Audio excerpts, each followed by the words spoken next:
الحمدللہ رب العالمین والصلاة والسلام علی حبیبہ محمد وآلہ وصحبہ اجمعین اما بعد فاعوذ باللہ من الشیطان الرجیم بسم اللہ الرحمن الرحیم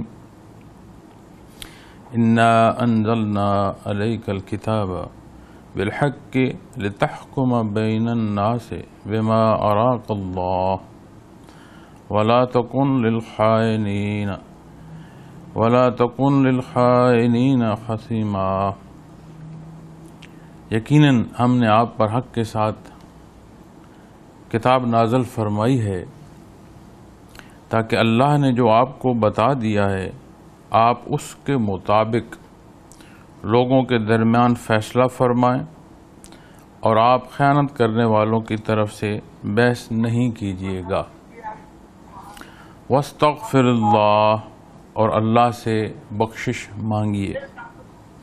ان اللہ کان غفور الرحیم، بے شک اللہ بڑے بخشنے والے مہربان ہیں۔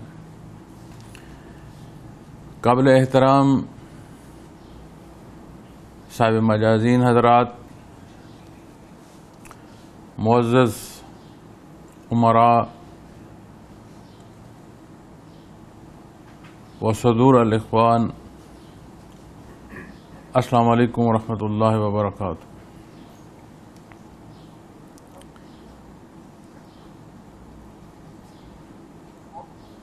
یہ اندازہ نہیں تھا کہ اپنے ہی ملک میں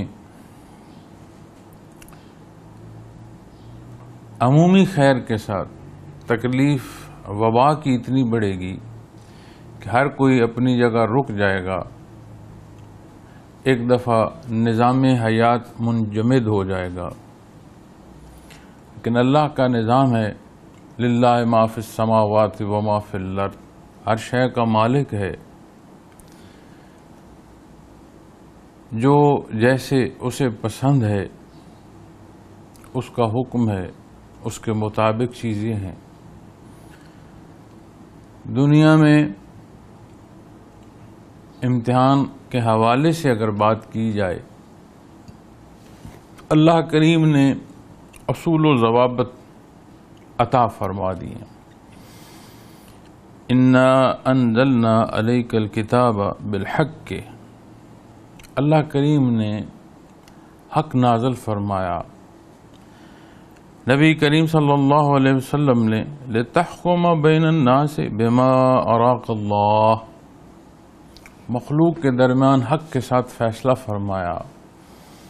اب اس حق کے فیصلے کے ساتھ اس حق کا جاننا، اس حق پر عمل پیرا ہونا، اس کے مطابق زندگی کے چھوٹے سے چھوٹے امر سے لے کر بڑی سی بڑی بات اور مسئلے تک اس کے مطابق فیصلہ کرنا۔ اور اگر اسے میں اختصار میں عرض کروں، خالص نیت کے ساتھ عمل تک اپنی زندگی قرآن و سنت کے مطابق بسر کرنا، معاملات زندگی کو بتلائے گئے طریقوں کے مطابق اپنی طور صحیح اور کوشش کرنا، پھر ہر بات ہر پہلو میں انحصار اللہ کریم پر کرنا۔ ان پہلوؤں پر جہاں جماعتی طور پر بات ہوتی ہے، وہاں انفرادی طور پر بھی بات ہوتی ہے۔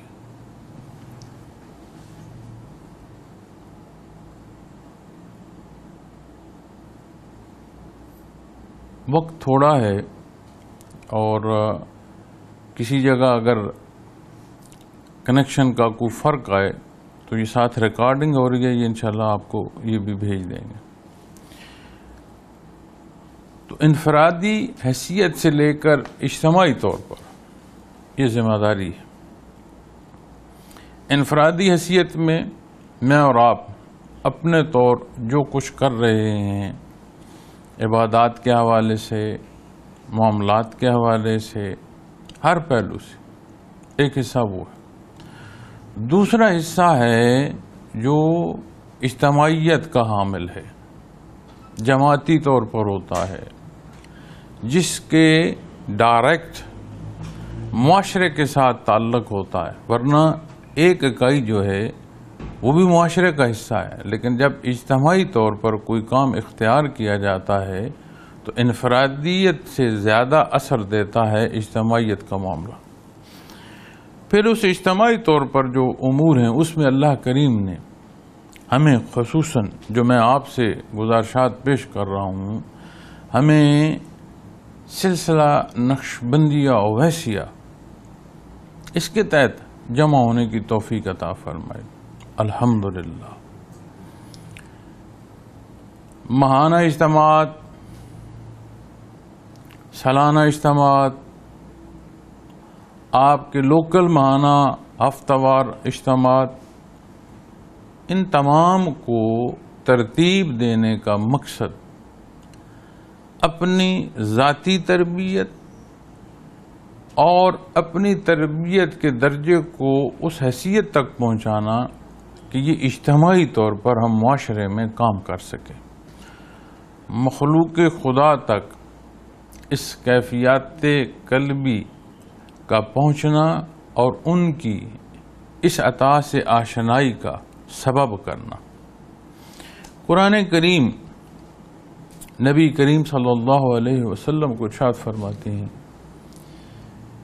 کہ اللہ جل شانہ نے اپنے حبیب صلی اللہ علیہ وسلم کو ارشاد فرمایا کہ ہم نے آپ کو ان پر داروغہ یا وکیل مقرر نہیں فرمایا، آپ کے ذمے ان تک پہنچانا ہے، انہیں خوشخبری دینا ہے، انہیں انجام بد سے مطلب فرمانا ہے، حق کا پہنچا دینا۔ اب اس پہنچانے میں جو تدبیر، جو انداز، وہ جتنا خوبصورت، جتنا سہل نبی کریم صلی اللہ علیہ وسلم نے اختیار فرمایا، اس کی مثال اور کہیں نہیں ملتی۔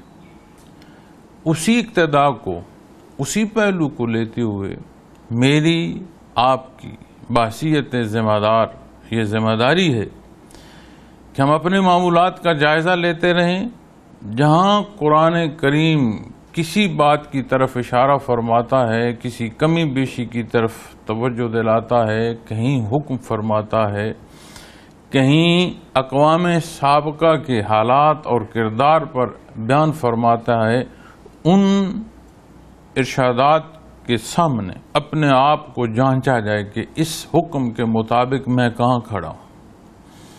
یہی بات غلطی پر بھی ہے اور یہی صورت انعام کے حوالے سے بھی ہے کہ اگر آخرت پر کوئی بات ہو رہی ہے، قیامت کے سوال و جواب پر کوئی ارشاد فرمایا جا رہا ہے، تو ان سوالات یا ان ارشادات کے مطابق میں کہاں کھڑا ہوں۔ ہوتا یہ ہے کہ جہاں بھی تنبیہ ہو، نشاندہی ہو، تو ہم اپنے آپ کو بری الذمہ سمجھتے ہیں، جو کہ انداز درست نہیں ہے۔ لیا یہ جاتا ہے کہ شاید یہ جو لوگوں کی خرابیاں ہیں ان پر بات، خود بندہ اپنے آپ کو بری الذمہ سمجھتا ہے۔ درست طریقہ جو ہے وہ یہ ہے کہ قرآن کریم فرما رہا ہے وَاسْتَغْفِرِ اللَّهِ، اور ارشاد فرمایا جا رہا ہے نبی کریم صلی اللہ علیہ وسلم کو۔ تو ہمیں خطا کار بندے، کمزور، کتنی باریک نگہداشت کی ضرورت ہے اپنے معاملات میں۔ یہ حصہ وَلَا تَكُنْ لِلْخَائِنِينَ خَصِيمًا، اور جو اس حق کے مقابل آئے کسی صورت میں، اس سے الجھنے کی ضرورت نہیں۔ حق سمجھا، سیکھا، اختیار کیا جائے اور اسے پہنچانے کا سبب جہاں تک ممکن ہے خلوص نیت کے ساتھ عمل تک۔ وَاسْتَغْفِرِ اللَّهِ، ہر پہلو سے اپنی کمزوری جو ہے وہ اللہ جل شانہ سے معافی مانگی جائے۔ ہماری عبادات اس کی شان کے مطابق ہے نہیں، ہمارے معاملات کمزور ہیں، ہم خطا کار ہیں، اللہ ہمیں معاف فرمائے۔ ان اللہ کان غفور الرحیم، بے شک اللہ بڑے بخشنے والے مہربان ہیں۔ تو معزز احباب گرامی، مقصد آپ سے ملاقات تھی، آپ کے متعلق جو ذمہ داریوں کا اور تربیت کا ایک اہتمام کیا گیا تھا اس کا جائزہ لینا تھا۔ کوشش یہ کی گئی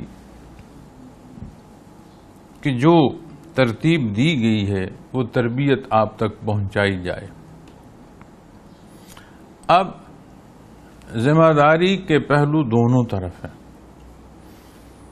جہاں سے تربیت کا پہنچانا، اس کو ترتیب دینا، اس پر محنت اور کاوش کی ضرورت ہے، دوسری طرف آپ کی طرف بھی یہی چیز چاہیے۔ اس میں آپ کتنے شوق سے، کتنے جذبے سے شریک ہوتے ہیں۔ تو میں اپنے سمیت تمام پہلوؤں پر، تمام امور پر کام کرنے والوں ساتھیوں تک دعا گو ہوں کہ اللہ کریم ہمیں استقامت عطا فرمائے، اللہ کریم ہمیں توفیق عطا فرمائے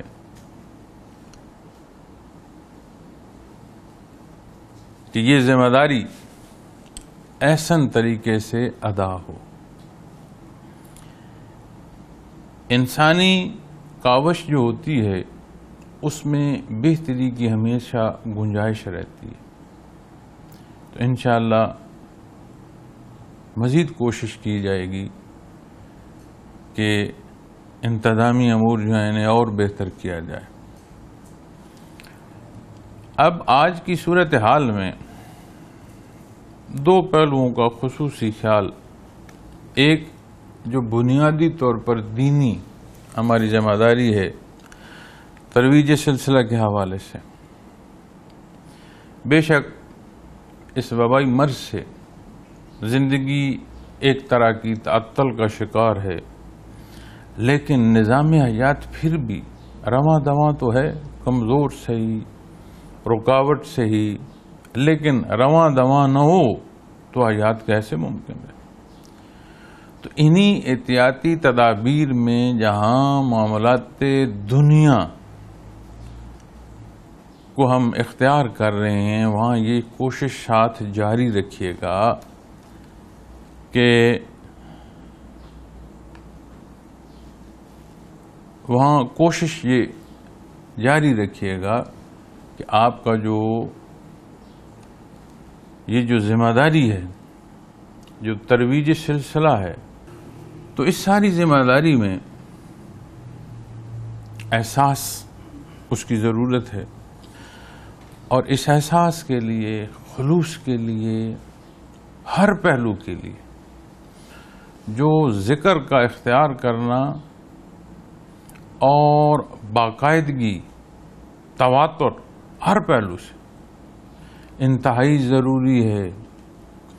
اگر کوئی حیات کے لیے سانس کو ضروری سمجھے تو ذکر اس سے زیادہ ضروری ہے، اگر حیات کے لیے دل کی دھڑکن کو ضروری سمجھے تو اللہ کی یاد اس سے زیادہ ضروری ہے۔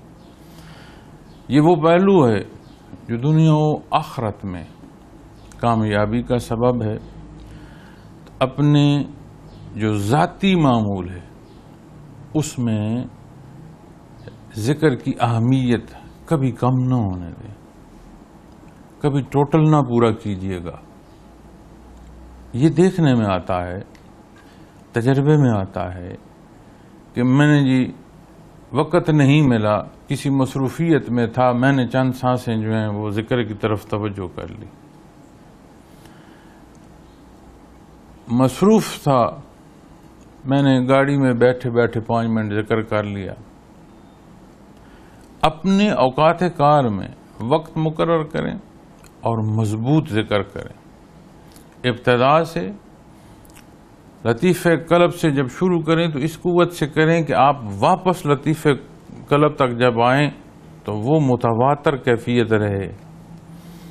پھر مراقبات کی جب باری آئے تو مراقبات کے حوالے سے بلکہ لطائف سے مراقبات کا ہر پہلو تقریراً تحریراً اس کی حدود و قیود بیان ہے، اس میں خود سوچنے کی ضرورت نہیں. جو اصول و ضوابط وضع کیے گئے ہیں ان کے مطابق اپنی توجہ جو ہے وہ مرکوز رکھیں اپنے متعلقہ سبق پر. پھر کوشش کریں، پوری کوشش کریں، پوری قوت سے کوشش کریں کہ عملی زندگی حقیقی نمونہ ہو قرآن کریم کا، ارشادات محمد الرسول اللہ صلی اللہ علیہ وسلم کا. سب سے پہلے جب ہم اپنی تربیت کا سماع کریں گے تو یہی حصے ہمیں اس قابل کریں گے کہ ہم مخلوق خدا کے ساتھ قال قال رسول اللہ صلی اللہ علیہ وسلم کے ساتھ جا سکیں. دعا گو ہوں اللہ کریم کی کاوش قبول فرمائے. دعا گو ہوں کہ رب کائنات معاملات دنیا سہل فرمائے. دعا گو ہوں کہ ہمارا اہل و عیال کا، اہل خانہ کا، عزیز و اقارب کا، اس وطن عزیز امت کا تمام پہلوؤں سے اللہ جل شانہ حامی و ناصر ہو. اپنے ملک کے لیے پوری کوشش کریں، اس کی بہتری کے لیے، اس کی سلامتی کے لیے، اس کی تعمیر کے لیے. چھوٹے چھوٹے ہمارے جھگڑے ہوتے ہیں، چھوٹے چھوٹے ہمارے مفادات ہوتے ہیں، ان کو لے کر ہم بہت بڑے بڑے نقصان کرتے ہیں. تو جب ہم بحیثیت امتی آپ صلی اللہ علیہ وسلم کا امتی جب بولے تو وہ حق بولے، عمل کرے تو درست ہو. حق اور درست میری اور آپ کی پسند نہیں، قرآن و سنت ہے. اللہ کریم توفیق عطا فرمائے، اللہ کریم کمی بیشیاں معاف فرمائے. رب کائنات کا کرم اور احسان، اس نے ہمیں اس کیفی شعبے سے منسلک فرمایا. دار دنیا سے جو روانی ہے رب کائنات بحالت ایمان عطا فرمائے. اس کے بعد آگے جمعۃ المبارک کا بیان بھی ہے اور آج ہمارا جو 2 ہفتے کا اجتماعی پروگرام تھا اس کا اختتام بھی ہے. اللہ خیر فرمائے. مشائخ اعظام نے جو یہ دیا جلایا ہے اللہ اس کی روشنی سے ہمیں بھی مستفید فرمائے اور مخلوق کو مستفیض ہونے کی جو ہے وہ بھی توفیق عطا فرمائے. مقابل نہ دیکھیں کسی فرد کو، کسی جماعت کو، اپنے معاملات کو دیکھیں، اس کی کمی بیشی دور کریں. پھر ضمناً ایک چیز عرض کروں گا کہ اپنے جو معمولات دنیا ہیں انہیں بھی چھوڑنے کی نہیں ضرورت. دنیاوی امور کو، جاب کو، کاروبار کو، کسی طرح کسی پہلو سے لین دین کو جب ہم حق کے ساتھ اختیار کریں گے تو وہ معمولات دنیا ایک درجے کی عبادت جو ہے اس پہلو میں داخل ہو جائے گی. پھر دنیا سے کٹ کر اگر رہیں تو مخلوق تک حق کیسے ہم پہنچائیں گے؟ اپنی بات یہ کیفیات محمد رسول اللہ صلی اللہ علیہ وسلم سے جو مخلوق کی آشنائی کا سبب یا کوشش ہے وہ ہم کیسے کریں؟ اور آخری بات، نہ ہم پہنچا رہے ہیں اور نہ ہمارے سبب مخلوق کو کیفیات عطا ہو رہی ہیں. یہ تمام جو حصہ ہے یہ اللہ جل شانہ کے دست قدرت میں ہے. عطا اللہ فرماتا ہے. اس عطا میں ایک بہانہ سبب کا اس میں اور آپ داخل ہو جائیں تو یہ ہماری خوش بختی ہے، خوش نصیبی ہے، اللہ کو اپنی مخلوق بڑی پیاری ہے۔ تو اللہ کریم کمی بیشی معاف فرمائے، تگڑے ہوں، حالات جیسے بھی ہوں، اس میں جتنا جیسے خالص ممکن ہو اپنی کاوش جاری رکھے، اللہ استقامت دے، استقامت فی الدین عطا فرمائے۔ وآخر دعوانا ان الحمد للہ رب العالمین۔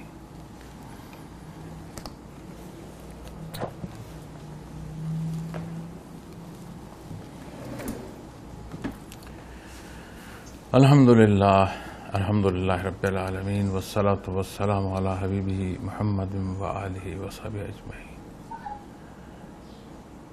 اللہم انت السلام ومنک السلام وعلیک یرجو السلام حینا ربنا بالسلام وعلینا دار السلام تبارک ربنا وتعالیت یا ذا الجلال والاکرام وصلی اللہ تعالی علی خیر خلقہ وآلہ وصحبہ اجمعین برحمتک یا ارحم الراحمین۔